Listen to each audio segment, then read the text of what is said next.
Yes, yes, yes. Big up to my peeps in the damn building. Hope everybody is doing bless. Hope everybody is having a good weekend. And obviously, with all the news and things that have obviously gone on over the last couple of days, I just hope everybody is doing well and that they are blessed. Now, we're back here to talk transfers. And today we are going to be taking a look at Arsenal and their pursuit of a striker.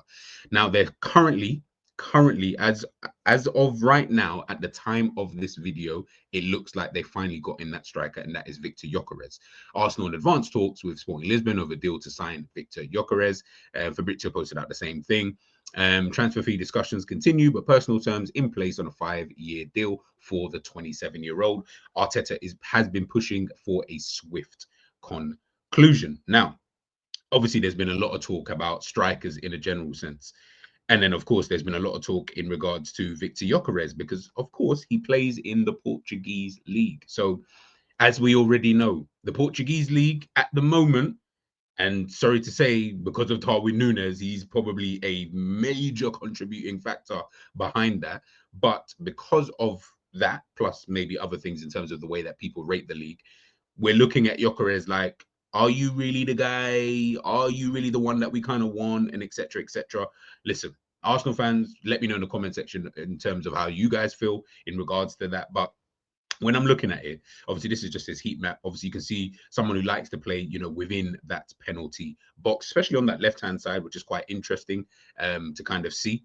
So maybe that might be something that Mikel Arteta can potentially try and exploit, with potentially a new left winger or with Martinelli, over on that side. He's someone who can drop deep as well. He's got good close ball control. He is someone I do think that people, I've heard quite a lot of people say, like, in terms of to get the best out of someone like him, you need to play a certain style of football. Now, granted, like most players, you probably do need to do that in order to get the best out of them, i.e., how good would Salah really be in a Pep Guardiola system? I don't know. Probably not as threatening as he obviously is for Liverpool because of the way that Jurgen Klopp obviously had the team set up, etc., etc. So listen, it's one of those kind of things. I understand as to why people are skeptical because, again, like I mentioned before, and I don't want to sound disrespectful, but ultimately you're coming from a league that people, not even myself, because I kind of think the Portuguese league is okay. Like, I feel like it's all right, but I feel like me saying it's all right in comparison to what other people say about it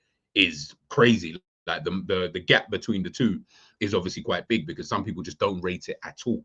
Now, obviously, as I mentioned, with Darwin Núñez obviously flopping at Liverpool, yeah, people are looking at that thinking, bro, we don't want another striker. Joao Felix obviously went to Atletico Madrid, obviously now Chelsea, then went on loan to AC Milan, Barcelona. Like, there's been a few players that have left that league and players that we maybe would have assumed would have done better than they did. But I feel like that you could say that for the Premier League.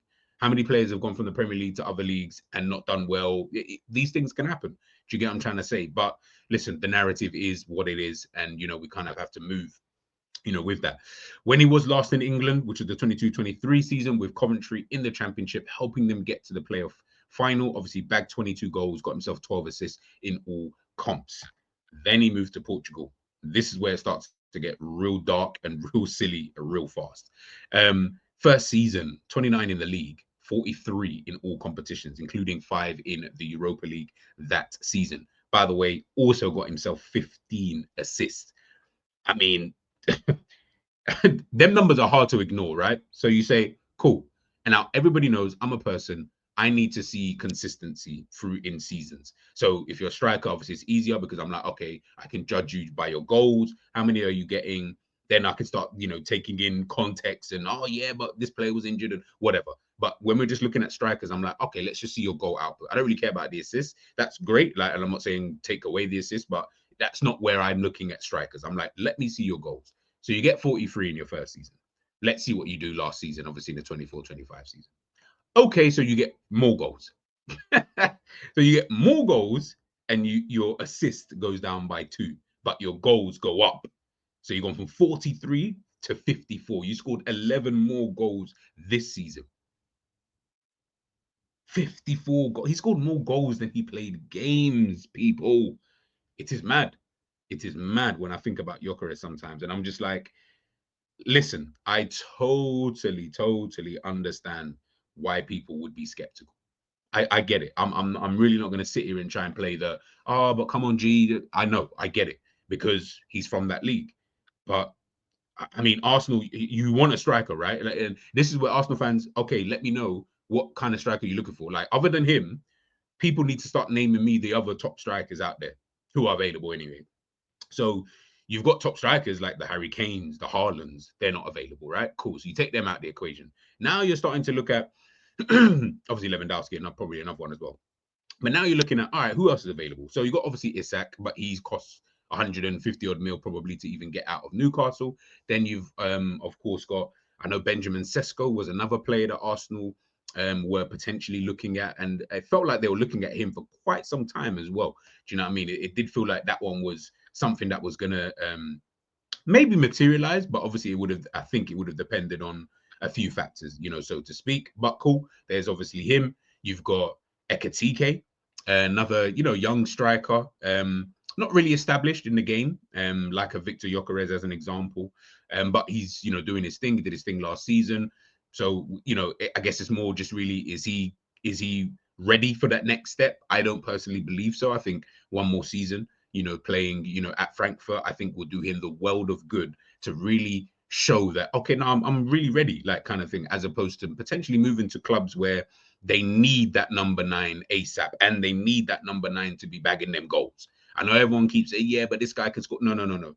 If you're going to sign in players like an Ekatike, or even any of them, Ekatike, Oshiman, Isak, any of those players, when you're trying to sign them, none of you are looking at them and being like, yeah, but I still expect this other guy to score my goals. And yeah, you might still expect this other guy, i.e. Saka, i.e. Salah, or whoever, you might expect them to still score those goals. But the reality is, you still are looking at this guy, and unless his link-up play is just like elite levels, you're expecting this guy to bag you quite a handful of goals, especially in that first season, because that's why you're going out to spend the big bucks on these kind of guys, right? So Ekatike kind of falls into that category for me. Oshiman, obviously, another top player out there. Girassi at Borussia Dortmund, but obviously doubt he would move. I mean, I don't know if he's got a release clause or anything like that. He's a good player. He's a very, very good striker. Definitely a top 10 striker for me.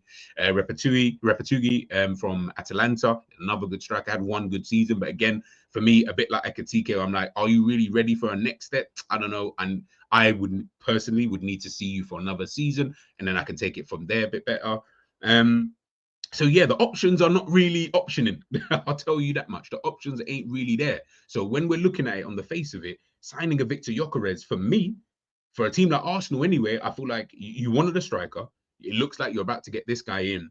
This for me seems like it makes, you know, it makes the most sense when I'm looking at it on the face of it anyway, to me. But again, like I said, Arsenal fans, I would love to know, you know, in terms of how you guys feel.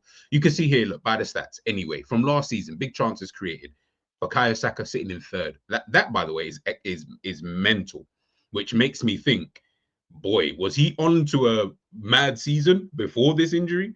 Because you're only 6 off Mo Salah in terms of the chances that you even create. 3 off of Cole Palmer. These are guys who played all season, by the way. Cole Palmer stunk for a lot of the last season. Salah was good for the like, in terms of overall for the majority of the season. Had his period where he did stink as well, though. But this guy's only 6 off the top guy, and he missed how many months of football, and still then working your way, mad. So when you've got that anyway, I'm like, okay, fairs. Looking at the possession one in the final third, I looked at this one specifically because I was like, it's not. I'm not looking at Viktor Gyökeres as someone who's going to. I mean, he's going to help towards this statistic right here. But the fact that Arsenal are sitting in fifth in this column in terms of the possession, 1 in the final third per match, which is just under 5, which is obviously just below the Brentfords, the Chelseas, Man United, is crazy that you're up there. You definitely need a striker. And obviously looking at Bournemouth, I'm like, you guys win possession quite a bit in that final third. So what are you then doing with it in terms of your goals and things like that? Big chances. Last season, you got 110. Yeah, I mean, you had 110 big chances. You scored 69 goals. Interesting, that one. Expected goals, you can see Arsenal again, no striker. You're sitting in 6th, below Bournemouth, Newcastle, Chelsea, City, Liverpool. That's quite, you know, and the gap between you and Liverpool is massive.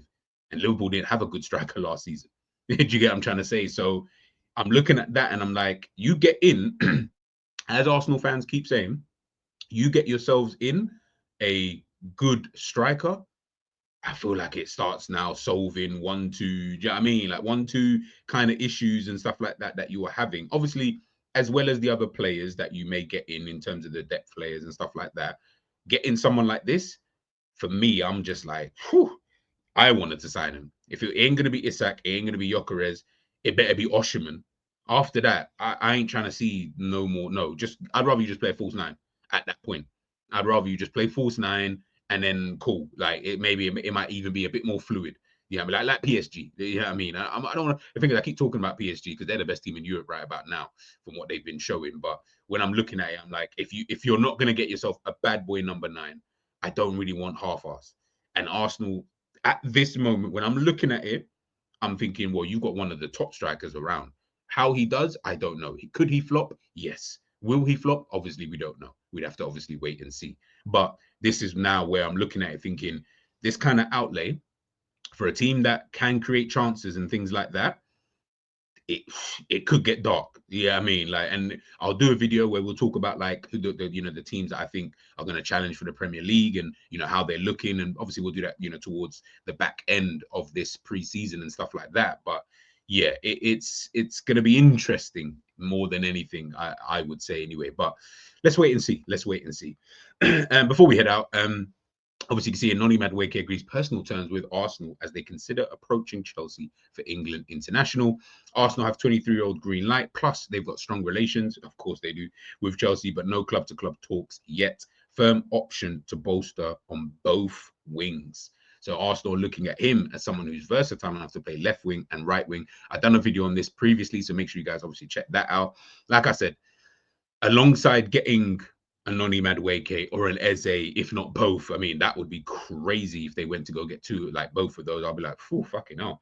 Now, Madueke is all right. I think he's a decent player. Eze is obviously a top player.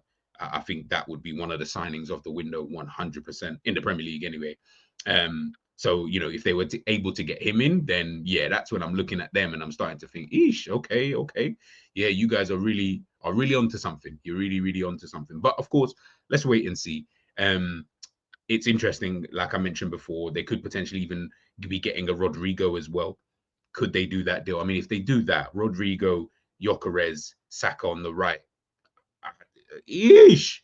Yeah, we'll have that conversation if it comes anyway, as to what that kind of looks like, for everybody else. But listen, man, Arsenal fans in the comment section, let me know how are you genuinely feeling when it comes to seeing this kind of news? Are you happy that it's Gyökeres? Did you want someone else? If so, let me know in the comment section who that someone else was. Were they attainable? Were they just like more of a dream kind of signing? Do you think he suits your style of play and stuff like that?